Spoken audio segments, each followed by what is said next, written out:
from my perspective, it was important to stand here with the people of Wicklow Town and surrounding areas. And really, in all honesty, they proved here today that they are a caring society.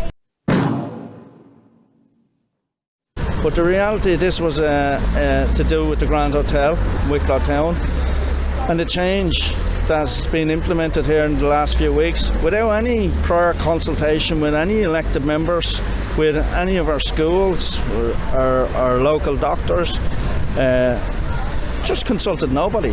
And as we all know, there's been families here who've been moved out at 2 days short notice, and they've been scattered to the four corners of Ireland.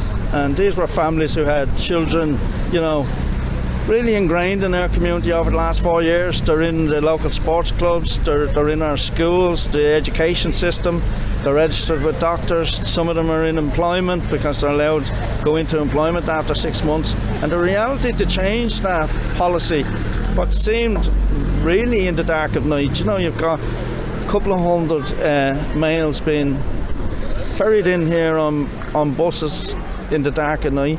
No prior consultation, families going the opposite way. This group worked really, really hard to try and ensure that the issues were being heard, but they were being labelled, and that was very, very unfair, because unless you had been to that meeting and heard their genuine concerns, I would have been confused as well, which is the reason why I think you have to go and see for yourself. This town has always welcomed everybody, irrespective of their nationality, their gender, their religion. But it's got to a stage where completely kept in the dark. And I just felt that, people who should have known better, if they didn't want to partake in the protest march, they didn't have to. But the truth is, why put a narrative on it that if you did stand here and you're asking questions, you're trying to support the people in the Grand Hotel, the families who were there, that you're racist? It doesn't make any sense. People have to be listened to. Their opinions count.